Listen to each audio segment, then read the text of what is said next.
Bon jeudi tout le monde. Hein? Encore Luce cette semaine? Ben oui! Notre cher ami Serge Cloutier avait un empêchement, un peu ça, problème familial, de quoi que ce soit. Il a demandé si Luce pouvait pas le remplacer une autre semaine. Luce est porté volontaire et je suis très contente qu'elle soit là aujourd'hui. Vous l'avez en double, du double municipal la semaine passée, cette semaine. Ben justement, tant que Luce à être là, elle voulait absolument revenir, un peu comme j'en ai jasé avec moi et Sam dans le débrief de lundi, de cette fameuse histoire de payage pour l'île de la Madeleine, les îles de la Madeleine. Est-ce que c'est éthique que Luce a consulté la fameuse vidéo du conseil municipal qui a fait le tour du web le week-end dernier? Puis on veut également parler d'un article de la presse qui est sorti récemment que beaucoup de maires et mairesses ou d'élus municipaux de petites municipalités demandent au gouvernement d'investir davantage afin de garder leurs services, un peu comme le bureau de poste, la caisse populaire ou le dépanneur du village vivant, pour justement qu'ils ne se meurent pas et que davantage de gens décident de s'y installer. Fait que ça sent, les deux sujets se connectent via le financement et les fonds qui manquent. Fait que, écoutez, on en parle ce matin En toute liberté.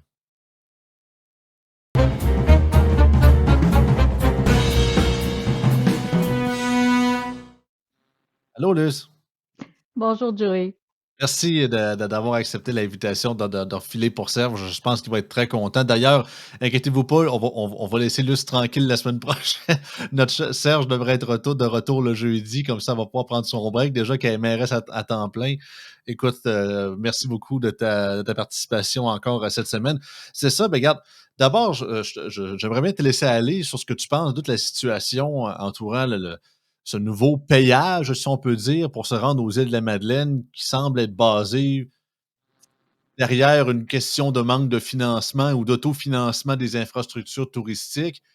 Mais il y a comme un peu anguille sous roche, puis ça serait une genre de, comme plusieurs le dénoncent, c'est un peu comme une sorte de précédent au Canada là, dans ce type de législation municipale-là. Là. La première question que je me suis posée là, c'était pourquoi cette passe archipel-là? Euh, Par la suite, j'ai pris en grand titre là. On dit d'abord, on veut protéger l'environnement. Bon, euh, Classique. c'est ça le classique là, l'écosystème fragile et bon, je peux comprendre.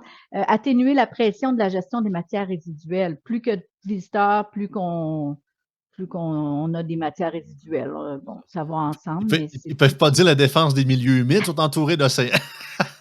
Ils sont effectivement. drettes dedans. Et finalement, améliorer les infrastructures touristiques, récréo-touristiques. Ben, écoutez, ce que je m'aperçois dans les dernières années, le gouvernement, en tout cas nous, au niveau provincial, a laissé une porte ouverte aux municipalités d'aller chercher d'autres sources de revenus. J'imagine que les Madelinois, c'est la même chose aussi. Ils ont cette même souplesse au niveau des municipalités d'aller chercher d'autres sources de revenus. Mais c'est ça qui arrive. Ça laisse place à, par exemple, à se faire taxer si tu mets une piscine. Maintenant, tu payes une taxe parce que tu as une piscine à Sherbrooke. Ça laisse place à l'augmentation du permis de conduire parce qu'on peut maintenant avoir un revenu de taxe à partir de la plaque d'immatriculation. C'est pas obligatoire, là. Entendez, c'est vraiment des Non, c'est municipalités qui ça. décident d'aller chercher ça, ce revenu-là. Mais, au fond, c'est quoi? C'est qu'on est toujours en train de surtaxer les citoyens qui arrivent difficilement, là, tu sais, on est dans un contexte où ce que tout coûte plus cher. C'est un peu, c'est pas plus un peu, c'est ingrat de penser qu'on va encore presser le citron auprès des citoyens alors qu'ils paient déjà des impôts, qu'ils paient déjà des taxes. Et je pense qu'un gouvernement provincial de mieux gérer tout ça. Tu sais, on sait très bien qu'on nous amène des programmes, on en ajoute. Puis qu'est-ce que ça fait quand on fait ça? Bien, on augmente le personnel parce que ça prend plus de personnel au niveau du provincial pour gérer tous ces programmes-là. Ça en prend plus au niveau des MRC pour gérer ces nouveaux programmes-là. Ce qui fait qu'au final, c'est le citoyen dans sa résidence qui a peine à arriver, a peine même des fois à se ramasser un peu d'argent pour partir en voyage, en vacances, il faut qu'il change des fois ses plans. C'est vraiment, vraiment ingrat la situation. Puis c'est ce qui se passe, à mon avis, aux îles de la Madeleine, en essayant de taxer le tourisme. Alors, là, je fais du pouce rapidement parce que la première image qui m'est venue, c'est ce qui veut dire que l'île de la Madeleine, toute l'île au complet, ça devient un attrait touristique au complet. C'est pas on rentre là et on va aller visiter certains sites touristiques. C'est l'île au complet et C'est si vous venez chez nous, vous devez payer comme si vous alliez au c'est ça. cirque. Euh, ouais. Ils mettent l'exemple du tourisme, mais c'est pur et simplement l'accès aux îles qui sont mis de l'avant. Puis je donne des exemples parce que là, on en a parlé beaucoup avec Sam en début de semaine. Puis je disais, écoute, là, il expliquait, en tout cas, le conseil municipal des îles, qui expliquait que, OK, là, si vous avez votre résidence aux îles, vous avez votre compte de taxe municipale ou whatever, vous n'allez pas devoir payer ça. OK, c'est correct. Mais c'est un peu spécial parce que d'un côté, tu dis c'est pour le tourisme, puis je comprends qu'il y a l'été, il y a une forte demande, il y a beaucoup de gens qui vont sur l'île, puis c'est bien correct, le monde de souvent ramasser beaucoup d'argent, puis c'est vrai que c'est très cher y aller, des gens partant, ça va être encore plus cher. Mais ce que je dis tout le temps, c'est qu'il va y avoir tellement d'exceptions, puis c'est tellement une boîte de Pandore. Tu sais, je donne un exemple, il y a bien des Madelinos qui sont nés, qui ont grandi aux îles, puis qui habitent désormais sur le continent, que peut-être ont de la famille là-bas. Mais là, simplement pour aller voir leur famille, même s'ils sont plus résidents là, c'est quand même qu'ils viennent de là, il va falloir qu'ils payent de plus juste pour Oui, aller. Puis c'est ça, comme un l'exemple. terrain de camping. Ouais, un peu. Puis même ça, je disais, je vais pas utiliser son histoire pour son décès pour ça, mais tu sais, Jean Lapierre, son décès qui était fort regrettable, mettons, je sais pas, tu as de la famille aux îles, puis justement, tu as des funérailles à y aller, vas-tu payer 30 pièces de plus rien que pour assister à des funérailles? Tu sais, sachant que justement, c'est pas pour le tourisme que tu es là, c'est one in, one out. Fait que c'est un peu Mm. touché, parce il va y avoir tellement de 36 millions d'exceptions. Puis justement, le point principal que beaucoup de citoyens et de gens ont mis de l'avant, c'est que ça serait comme une première au Canada qu'une municipalité, même si c'est une île, ça ne change pas grand-chose, qu'elle demanderait un péage pour avoir accès à son territoire. Ce qui est comme un peu, en fait, c'est le principe d'un pays, c'est que si tu es citoyen d'un pays, tu as accès à toute la superficie du territoire qui y appartient. Mais là, c'est comme non, là, vous payez plus cher pour rentrer là. Oui, mais en même temps, ça a une incidence, hein, parce que moi, je crains qu'il y ait une incidence de l'effet inverse. L'effet escompté, si on veut augmenter les revenus, mais les gens, par frustration, disent, voyons, je ne peux plus rentrer sur l'île, déjà, je paye le Mhm. bateau pour y aller, bon, là, je paye encore rendu là. Ben, ça peut avoir l'effet inverse. J'ai connu ça il y a quelques étés de ça. Il y a une ville qui, c'est une ville, on va se le dire, là, est pas entourée d'eau, mais presque, là. Et elle a des quais pour les bateaux. Ce sont des quais publics. Elle chargeait peut-être comme 20 dollars si quelqu'un voulait passer la nuit au quai. Il n'y a pas d'eau, c'est-à-dire ils n'ont pas d'eau potable et il n'y a pas d'électricité, donc on chargeait un prix modeste et ça roulait, il y avait du monde là, incroyable. Et au bout de quelques années, on a décidé, on met ça à 30 dollars. Vous allez me dire, c'est pas tellement dispendieux, mais c'est le prorata de passer à 20 à 30 d'un coup. Il n'y a pas de transition et il n'y a toujours pas d'eau potable et d'électricité. Ça le fait un effet inverse. Ça fait que les gens ont arrêté d'y aller. Le revenu beaucoup, beaucoup diminué par rapport à cet attrait touristique-là. Les gens aimaient ça, allaient souper en ville, accostaient leur petit bateau, allaient souper, faisaient quelques petites emplettes et c'était sympathique. Aussi, il y a beaucoup d'activités qui avaient lieu autour de cet endroit-là. Ça a eu l'effet inverse et je me dis, mais qu'est-ce qui va arriver aux îles de la Madeleine pour les commerçants qui, eux, Ben vivaient oui, aussi, qui en profitaient de ça, du tourisme, et les ça risque de auberges. continuer. On risque d'avoir effectivement des auberges qui vont peut-être fermer, que leur chiffre d'affaires va diminuer, ça va être très difficile d'arriver. Eux sont à risque énorme là-dedans, puis ils ont raison de manifester leur mécontentement. Mais c'est ça, c'est que ça se peut que cette politique-là, comme tu le dis, revienne les morts le mort de la fesse un peu, là, parce que là, déjà que, faut pas se le cacher, tu es un Québécois, on dit souvent, ben, durant la pandémie, on nous disait ça, tu sais, ah, allez, prenez l'occasion d'être enfermé, allez visiter le Québec. Puis je suis pas contre ça, au contraire. C'est vrai qu'on a on a des beaux endroits ici. Bien trop souvent, j'ai l'impression qu'on est trop en mode Sunnyways, Snowbirds ou en tout inclus à Cuba. Puis des fois, on oublie un peu les propres beautés qu'on a ici. Par contre, je te dirais, moi, qui voudrais partir avec, mettons, quelqu'un d'autre, on est 2, une semaine ou passer 4-5 jours, mettons, monter en Gaspésie, aller prendre le bateau, aller aux îles, dormir là-bas, faire des activités pendant peut-être une semaine, ben, c'est quasiment aussi cher que justement d'aller dans le sud, là. Sinon Ah plus, oui, là, tu sais. C'est effectivement. parce que Mmh. justement, le fait que puis c'est pas nécessairement que les Madelinos, comme je l'ai dit, c'est pas parce que les Madelinos sont des baisse-piastres ou qui aussi sont des radins. Ben non, parce que justement, c'est un petit territoire, le nombre de logis est limité, il y a beaucoup de gens qui y aillent, fait que c'est ça, il y a une forte demande, donc l'augmentation des prix de logement puis tout ce qui coûte là-bas coûte plus cher, mais c'est vraiment l'attrait de la place aussi. Puis c'est déjà très Mmh. touristique. Fait que déjà qu'ils vont rajouter ça en plus, comme tu le dis, ça se peut que ça fasse complètement l'effet inverse et ils perdent de l'argent, peut-être une saison, forte à ce sujet-là. Fait que, écoute, j'adore que ça va Ah, donner. En tout cas, ça semble de beaucoup faire parler dans les médias. J'ai vu Patrick Lagacé, que je suis très, très, très, très rarement d'accord sur lui, sur bien des sujets. Il a fait une chronique récemment dans la presse pour dire que ça n'avait pas de bon sens, justement, que les îles de la Madeleine fassent ça. Certains diront, et je serais prêt à les croire, que vu qu'il s'en va tranquillement prendre le micro de Paul Arcand, disons qu'il essaye de se pas dire. mesurer un peu plus puis être moins bitcheux comme il était avant, là, Mmh. dans le but Mais de satisfaire plus l'audience que Paul Arcand avait, mais en tout cas, qui sait. ouais, mais peut-être, je peux pas présumer de rien, mais il reste que si, il a avancé déjà, qu'il trouvait absurde cette idée-là, je pense qu'il doit avoir quand même un fond qui vient sincèrement de Oh ouais. lui parce que tu peux pas, je pense que c'est une situation où ce que tu peux pas avoir de zone grise, là. Tu es en faveur ou pas. Puis c'est difficile d'être en faveur. On peut comprendre qu'est-ce qui est en dessous de ça, mais je pense que l'imagination doit encore se peaufiner là, par rapport à la façon d'aller chercher d'autres revenus. On attaque spécifiquement ce qui est une vache à lait. Pour eux autres, c'est le tourisme. Puis on les attaque. Fait que c'est sûr que les touristes vont se sentir attaqués aussi. Là. Ça va être moins tentant. D'autre part, il faut quand même qu'ils paient un salaire ou des salaires aux personnes qui vont gérer cette situation-là. Un poste, Encore des fonctionnaires, yeah! oui, c'est sûr, on augmente ça. Puis, je veux dire, là, ça veut dire qu'ils ont calculé que c'était rentable de payer quelqu'un à 30 $ par personne qui vont passer là.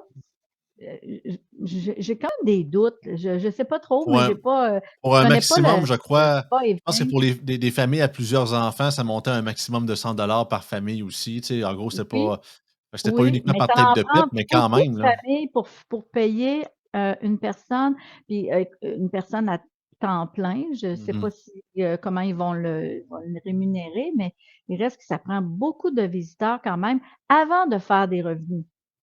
Quand même le payer avant de faire les revenus. Ça, c'est une chose aussi, là. C'est très particulier. C'est comme si, en même temps, c'est comme si, oui, laisse place à un précédent. C'est comme si on faisait une expérience avec ce petit bout de territoire-là. Tu sais, c'est quand même Ben, particulier, la j'ai manière l'impression que c'est vraiment que ça a été mal présenté, puis je pense que ça aurait pu être fait de manière différente. Comme par exemple, écoute, je suis pas au courant de ce qui se passe aux îles de la Madeleine nécessairement, mais mettons qu'il aurait voulu rajouter un genre d'éco-frais, mais pour les îles de la Madeleine, qui s'adonne pour tous les commerces de la ville ou whatever. Puis mettons que ça aurait plus été, je sais pas, ils veulent faire une nouvelle source de revenus, fait que c'est vraiment plus au niveau des logements, au niveau des restaurants, whatever. Tu sais, qu'il y a une petite mini-taxe reliée pour les îles pour justement fournir, entretenir les infrastructures, puis de faire une petite source de revenus pour les îles pour mieux se financer. Je pense que ça aurait mieux passé que littéralement taxer tu sais, faire le payage du droit de passage avec le bateau, là. Tu sais, j'ai l'impression que le fait, ça regarde plus justement comme on faut que tu payes pour rentrer ici, plus que nécessairement on autofinance la place, là, tu sais. Depuis déjà qu'il y a plein des festivals, comme tu sais qu'on a parlé un peu dans l'INF5 rapidement, il y a un festival des châteaux de sable aux îles de la Madeleine. C'est le plus gros au monde, d'ailleurs, je pense, en tout cas, un des plus gros au monde. Puis c'est durant plein milieu de l'été, puis c'est vraiment un festival incroyable. Il y a beaucoup de gens du continent qui y vont. Ben là, je pense qu'il y en a plusieurs qui vont y penser à deux fois, là, avec 30 pièces de plus, là. Surtout avec Ah oui. l'inflation, que le coût de la vie coûte cher, puis tu sais, c'est pas qu'ils veulent pas y aller, mais à un moment donné, c'est ça. Fait que tu sais, je pense que encore là, ben, vois-tu, l'affaire que je parle d'éco-frais, ben ça, vois-tu, ça aurait été, il y aurait même plus besoin d'avoir d'exception parce que les gens qui ont de la famille aux îles, puis qui s'en vont là. OK, ils payent le bateau. Je pense qu'ils sont habitués, anyway, là. Mais pour le effectivement. reste, aller voir leur famille ou participer à des funérailles, ben, ils paieront pas parce que justement, ils dépendent, à part s'ils vont chercher une bouteille d'eau au dépanneur, mais tu sais, à part de ça, tu sais, ils font pas du tourisme, donc ils vont pas nécessairement dans des restaurants. Fait que, tu sais, ils paieront peut-être pas nécessairement. Tandis que là, c'est all across the board, peu importe t'es qui, un touriste, un Madelino qui est né là, mais qui habite ailleurs, t'es ici comme invité, mais tu n'es pas du touriste. C'est comme non, il n'y a pas de distinction, tout le monde paye. Je pense que Ouais. ça a mal été réfléchi par le conseil municipal, là. Il y a 2 choses, j'aimerais juste rectifier, un point que tu as apporté au début et juste pour démêler, pour pas que les gens restent sur cette pression-là qu'on pourrait, avoir, une mainmise ou une interaction quelconque là, favorable au maintien, par exemple, d'un bureau de poste ou d'une caisse populaire par, l'octroi de revenus supplémentaires. Ce sont des organismes, qui sont tellement dissociés de la municipalité Ouais, ouais. qu'on pourrait pas, on pourrait pas dire, on a plus d'argent, on a 100 000, 200 000 de plus, on va garder le bureau de poste, mais ça Non, non, non, fonctionnerait je pas comme comprends. ça. Mais même moi, quand je Mais l'ai dit tout à l'heure, oui, tu fais bien de me corriger là-dessus, c'est ça. ben, Je comprends qu'on oui, parle, pour on parle avoir un de système voyons, d'institutions bancaires, puis c'est des entreprises privées, puis ils font ce qu'ils veulent, là. Puis d'ailleurs, il y a de oui, plus en plus de petites caisses populaires des jardins qui ont annoncé qu'elles allaient fermer leurs portes dans bien des villages. Mais c'est oui, plus l'exemple général, c'est majoritairement, c'est le dépanneur ou la station-service oui, ou c'est ça, peut-être aider à avoir une épicerie ou une coop c'est ou, ça. quelque chose comme ça. Oui, oui, c'est très bien, puis je pense que le sujet était quand même très très bien amené, mais dans l'énumération, là, il y en avait 2 que je voulais Ouais, corriger parce que je voulais pas que y les a pas de gens restent sur problème. cette pression-là, mais comme, j'essaie de me Ben, c'est ça justement toujours là. l'article qu'on Oui, parlait, ah ben, oui, parlant de financement, c'est bon, article de la presse qui date, en fait de février dernier, mais quand même du 6 février. C'est des organisations demandent à François Legault de tenir sa promesse d'investissement. Une trentaine mmh, d'organisations de plusieurs régions demandent au premier ministre François Legault de tenir sa promesse électorale d'investir 470 millions pour aider les villages du Québec à assurer leurs services de proximité ouais, à leurs citoyens. ouais, Écoute, je suis un gars de région. Des villages, j'en connais. Des villages, j'en suis allé. Puis, c'est un sujet que j'avais parlé avec Jacinthe Evarel il y a plusieurs mois de ça. Et comme moi, tu sais, elle se désole de voir que on a des villages en décrépitude. J'en ai dans mon coin aussi. Puis c'est vraiment plate. C'est le dernier. Quand un village n'a plus aucun service ou presque, c'est le village meurt, littéralement, là, ou presque pas. C'est rendu juste les plus grands monde qui tout à vient, fait. qui sont là, à part ceux qui sont nés là, là. Mmh, Mais d'un autre côté, autant que je suis pas contre le principe de davantage faire vivre nos villages puis d'inciter les gens à y aller, mais je pense qu'il y a une réalité, puis Jacinthe n'était pas d'accord avec ça. En tout cas, elle souhaitait que ça arrive pas, mais dans ma tête, j'ai l'impression que c'est inévitable vu le vieillissement de la population. On va devoir, dans les 10, 20, 30, 50, 40 prochaines années, il y a des villages au Québec qui vont fermer, là. J'ai la forte impression que ça va arriver, ou du moins leur population va descendre considérablement à cause justement de la génération baby boom qui a créé de nombreuses municipalités à travers le Québec, mais on n'a plus. Tu sais, je pense qu'on s'est les racines se sont étendues trop loin, là. Je pense qu'à un moment donné, la population, avec justement le fait, à part si on met l'immigration de côté, on fait moins d'enfants. Ben mmh. justement, là, tu sais, à Saint-Louis-du-Waha ou à Pas possible, Saint-Pampan-des-Meumeux, sans vouloir être dérogatif, ben, c'est pas ouais. nécessairement à part, tu sais, bien souvent, ces villages-là qui sont très loin des artères principales ou des grandes villes, c'est uniquement les gens qui sont nés là qui y retournent par la suite, mais c'est très rare qu'on voit des gens s'y installer, à part s'il y a de l'attractivité économique comme une usine qui ouvrirait ou quelque chose du genre. Fait que j'ai l'impression que c'est inévitable qu'on va en perdre. Moi, dans Ouais. ma tête, je me dirais, c'est focusons sur ceux qui vont bien, focusons ceux qui sont, en guillemets, sauvables. Autant vous allez me dire comment tu vas décrire, comment tu vas catégoriser ça, Joey. Je comprends que c'est pas facile. Il y a de la réalité de la région, il y a la réalité de la place, il y a la géographie, il y a la quantité de services, le bassin de population. Tu sais, c'est vraiment Oui, il multifactoriel. peut y avoir des critères. Je pense que ça moi, pour avoir visité là, peut-être autour de 20 municipalités en campagne électorale, à un moment donné, il y en a une qui m'a marqué plus que les autres, puis je dis: «Ici, dans quelque temps, il y aura plus rien», là, tu sais? Effectivement, c'est possible. Il faut se rappeler aussi de l'historique. Si je regarde mon territoire, à peu près 100 kilomètres carrés, avant, c'était pas loti de cette façon-là.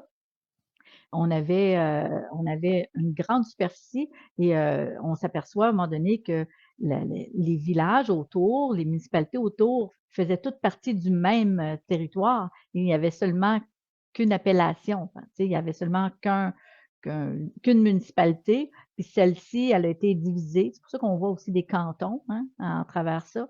Mais celle-ci a été divisée, subdivisée. Et même nous, chez nous, si je regarde au niveau historique, il y a une partie du territoire qui fait partie maintenant de la ville-centre. J'ai au moins 2, 3 municipalités autour qui faisaient partie du même lot de Wickham. C'était Wickham qui était qui était plus en avant-plan à l'époque. C'était pour ça que c'est un milieu il y avait un rail de chemin de fer qui passait à aller jusqu'à pas si longtemps que ça.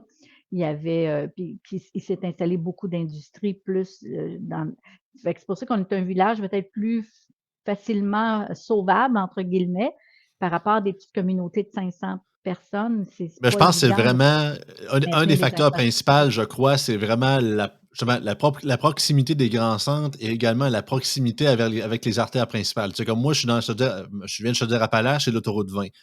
Mm. Je suis prêt à t'assurer que la majorité des villages ou des petites villes comme Montmagny ou peu importe, qui sont vraiment collés sur le fleuve ou collés sur l'autoroute 20, ils vont survivre parce que justement, ils sont proches des voies principales Les qui leur permettent d'aller partages, ouais. vers des services.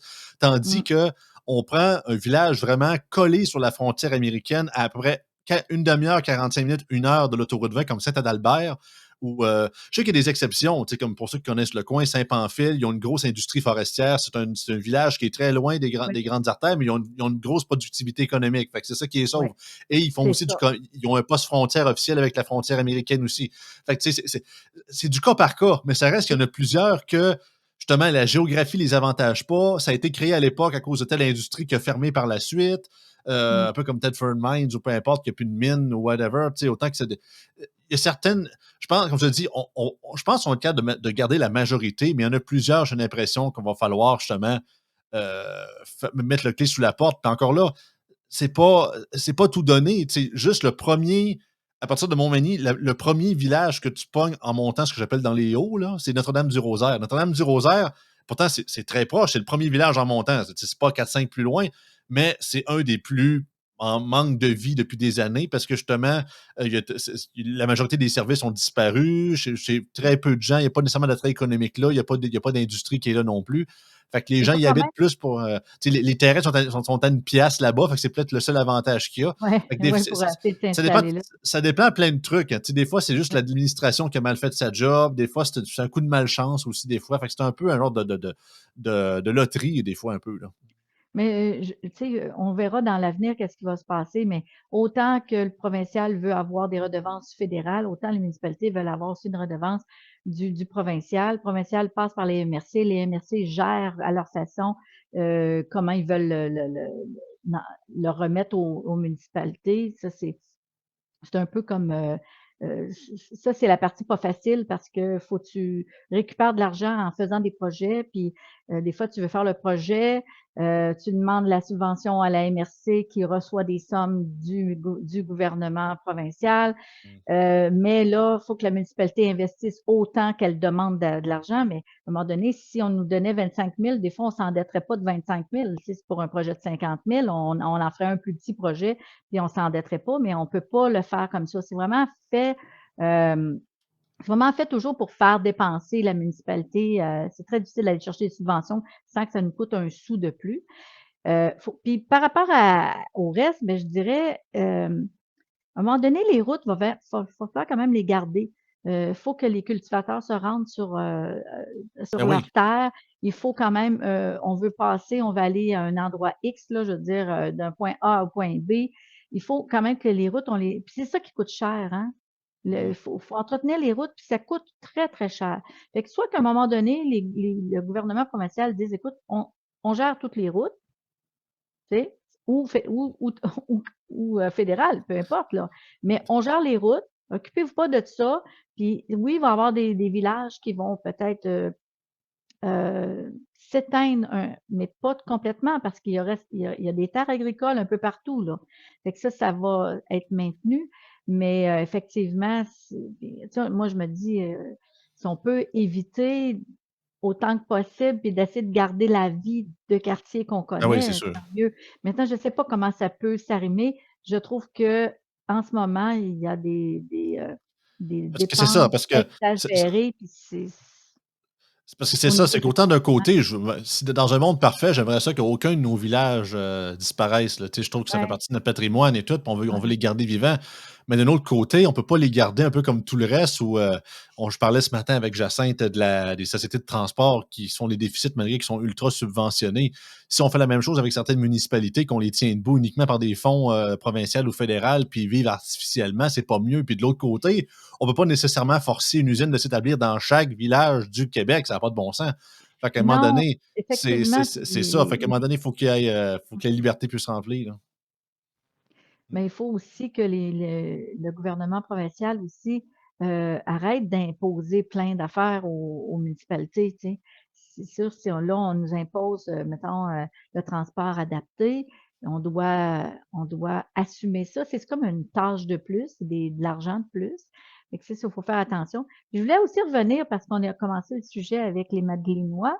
Oui, Pour eux, ces citoyens-là, quand j'écoutais les 2 dames qui ont parlé au micro, il y en a quelques-uns qui ont parlé au micro d'ailleurs, mais ce que je trouvais, vraiment malheureux, c'est ils sont pris dans cet étau-là, heu, à chaque fois qu'ils veulent sortir de l'île, peu importe la raison, ils vont devoir, passer je vais dire à à la barrière là pour, être, tu sais, pour s'assurer. Si tu es une touriste qui part, tu nous dois 30 $ ou tu nous dois 100 $ ou c'est est-ce ça. que C'est tu es qu'en gros, résidente? C'est juste pour expliquer aux auditeurs, c'est que les gens, les citoyens qui sont résidents madelinois, madelinots, eux autres vont pouvoir quitter et rentrer sans bien évidemment sans payer puisqu'ils habitent là.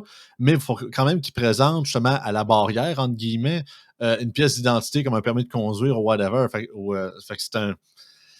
c'est mmh, un genre, c'est un genre de service de frontière ou ou de check-up un peu bizarre, là, tu sais, comme oui, prérequis, là, tu sais, ça ouvre, un peu j'ai l'impression que contrôle. ça crée un précédent que j'aime pas trop, là. Surtout avec les mains Non, qu'on a, là, no offense, là. effectivement.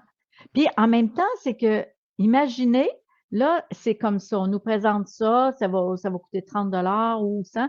Mais imaginez, on change de conseil municipal. L'autre conseil dit, bon, on a commencé ça de même, on garde ça, c'est un revenu, on garde ça. Mais si on chargeait aussi les stationnements, là, on rajoute les stationnements. Si on chargeait autre chose, c'est que on commence de quoi? C'est comme ça les taxes ont commencé, hein. Sur les taxes et les impôts, on a Ah oui. commencé à faire payer en disant c'est temporaire. Quand il y a eu la guerre, on dit ça va être temporaire, on va juste ajouter un montant d'argent pour payer les armements et tout ça, mais c'est Mmh. temporaire, le temps de la guerre. Mais le temporaire a resté permanent. Fait que moi, je pense que quand on instaure des mesures comme ça, le temporaire, je veux dire, l'idée de dire, ça, ben, c'est comme Montréal, on doit stationner, on paye notre stationnement, c'est comme s'ils présumaient que ça n'arrivera pas chez eux, mais ça peut arriver. Eux Oh, eux resteront pas toujours des élus, ça va être d'autres qui vont prendre la place et qui vont ajouter, d'autres choses aussi. ben oui, C'est ça qui est triste. absolument, comme tu le dis, la joke qu'on entend souvent, c'est que justement, il y a rien de plus permanent que des politiques gouvernementales temporaires. Fait que Ah les voilà, c'est ça. Oui, les taxes et impôts, bien comme tu le dis, ça rentre absolument, là-dedans. ouais. Ah, c'est absolument ça. Mais écoute, peut-être en terminant, comment tu verrais quelle serait ta vision, ta stratégie reliée à justement, là, tu sais, le fait que on a des municipalités plus en décrépitude, tu sais, autant on a le réflexe à vouloir garocher du cash, mais d'un autre côté, je comprends aussi que les municipalités, leur capacité de taxer ou du moins de tarifer certains trucs est assez limitée aussi. Fait qu'un peu comme gérer la chèvre et le chou, puis jongler un peu avec tout ça, selon toi, qu'est-ce qui serait préférable? Un genre de mitoyen entre les 2 ou quelque chose d'autre? Mais c'est sûr que dans une petite municipalité, je pense aussi de l'entraide entre municipalités est souhaitable. À un moment donné, par exemple, vous avez besoin d'émettre des permis, vous avez une toute petite municipalité, vous n'avez pas besoin de quelqu'un à temps plein là parce que l'émission de permis, c'est pas nécessairement à tous les heures là, qu'on a des demandes de permis. Fait que c'est sûr, c'est d'essayer de de se parler entre municipalités, petites municipalités qui ont besoin peut-être du même service et que la personne puisse offrir le service à 2, 3 ou 4 municipalités. C'est comme ça aussi que dans leurs revenus, dans leurs dépenses, ça va diminuer leurs dépenses par rapport à un service comme ça. Tu sais, il faut s'allier avec d'autres municipalités pour certains services. Ça, c'est aidant, là. Il faut quand même penser. Moi, j'ai pensé aussi C'est ça, pour un pas coordonnateur. juste penser à soi-même puis tout faire des petits mini-projets, vraiment faire faire de la Mm. coordination finalement, là. Ben oui, essayer ça, puis c'est sûr que ça prend des bonnes ententes, puis il faut pas essayer de tirer sur sa couverture plus que l'autre, mais il y a certains services, je pense que ça pourrait bien se faire.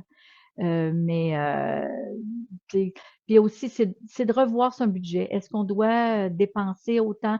Est-ce qu'on se doit comme municipalité d'être un organisme aussi pour aider les personnes peu nanties? Je sais que ça fait partie d'un mandat qu'on peut faire, mais quand on n'a plus le moyen, est-ce qu'on doit le faire? Est-ce qu'on ne doit pas réviser certains postes budgétaires pour dire, ben, on donnera peut-être plus de bourses pour les gens qui s'en vont au cégep. On donnera peut-être plus, je ne sais pas moi, pour une fête populaire qu'un organisme sans but lucratif voudrait. Tu sais, peut-être au lieu de donner 2000, on va donner 500.